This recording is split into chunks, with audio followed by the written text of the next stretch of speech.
아인슈타인은 광기, 한마디로 정신이상을 이렇게 정의했습니다. 같은 행동을 반복하면서 다른 결과를 기대하는 것이라고요. 이 영상을 보시는 지루성 피부염 환자분들이 딱 이 상태이지 않나요? 몇 년 동안 같은 연고 바르고 같은 약 먹고 같은 레이저 반복하면서 이번엔 좀 다르겠지 하지만 결과는 항상 같았습니다. 잠깐 가라앉았다가 갈수록 증상이 심해지잖아요. 이건 지루성 피부염이 원래 안 낫는 병이라서가 아닙니다. 문제를 유지시키는 증상에 대한 고민이 없었기 때문이거든요. 지루성 피부염은 한 가지 증상으로 나타나진 않습니다. 여기에는 여러 증상이 동시에 얽혀 있고 각 증상마다 반드시 조절해야 할 포인트가 있거든요. 강력한 소염제인 스테로이드나 혈관 레이저 혹은 단지 열대사 장애를 개선한다고 좋아지지 않는 이유가 이것 때문이거든요. 이제부터는 왜 그 조절이 필요한지, 그리고 그 역할을 하는 저희 병원 치료법의 비밀을 말씀드리겠습니다. 이 영상을 끝까지 보시면 피부과와 대학병원과 한의원에서 포기한 지루성 피부염 치료의 희망을 보실 수 있을 겁니다. 먼저 염증 억제입니다. 지루성 피부염 환자분들 대부분은 각제보다 먼저 열감이나 따가움, 예민함 이런 게 더 중요한 증상이거든요. 근데 이거는 흔히 말하는 피부 장벽 손상보다도 더 근본적인 만성 염증 때문에 이런 경우가 많아요. 일단 염증부터 줄이는 게 가장 근본이고요. 피부과에서 스테로이드도 염증 때문에 쓰는 겁니다.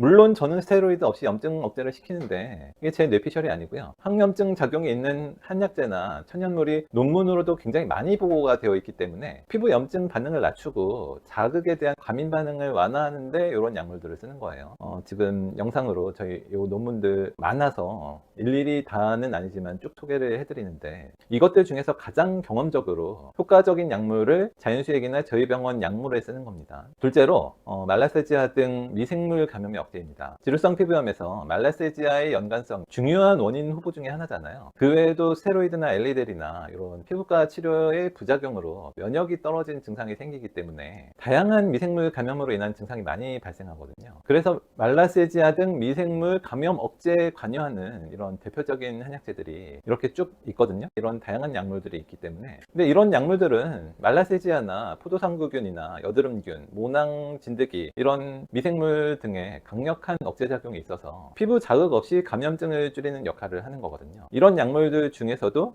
경험적으로 가장 효과가 좀 높았던 약물들을 저희 병원 치료 약물이나 자연수액 이런 거에 사용하는 겁니다. 세 번째로 혈관 반응과 열감 조절입니다.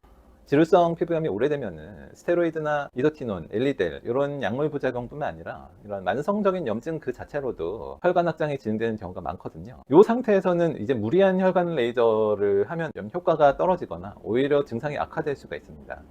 또한 직접적인 증상이 고려 없는 단순한 체질 치료나 열 내려준다는 열대사 장애 같은 치료는 약간의 컨디션 개선이 될 수는 있는데 직접적인 홍조 증상의 개선은 체감이 어려운 경우도 많거든요. 그래서 저희 병원 같은 경우는 혈관 반응을 좀 조절해주는 이런 천연물이나 한약재를 써주는 거예요. 영상으로 논문이 나갈 텐데 이러한 약재들은 홍조를 줄이는데 효과적이라고 보고가 되어 있거든요. 이런 약물들 중에서 경험적으로 가장 효과가 높은 약물들을 저희 병원 자연수액에 사용하는 겁니다. 네 번째로 각질층과 피부장벽 강화입니다. 보통 지루성 피부염으로 오인을 받는 가장 흔한 증상들이 원인을 좀 따지고 봤을 때 과도한 시술이나 약물, 제품 등의 원인으로 피부장벽을 지속적으로 손상시키는 경우가 매우 많거든요. 보통 이렇게 각질층이 손상이 되고 과각질화가 되면 지루성 피부염으로 오인하기 쉬운 증상이 되거든요. 이 단계에서 각질층과 피부 콜라겐 재생에 관여하는 한약재나 천연물들을 저희 병원에서 치료할 때 사용하는 거예요. 이러한 약물들은 각질층 개선을 시키면서 콜라겐 합성도 촉진해주는 효과가 있거든요. 이 중에서도 경험적으로 가장 효과가 높은 약물들을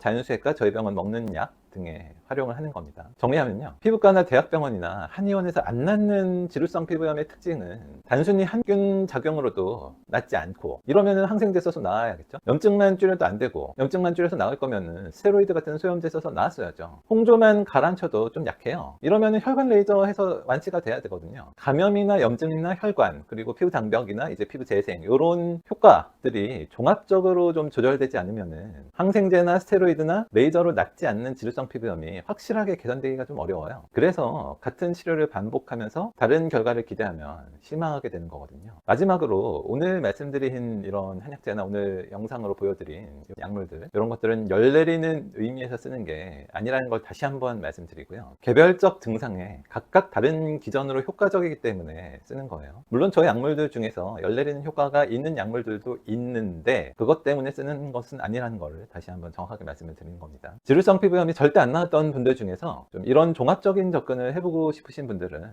고정 댓글을 참조해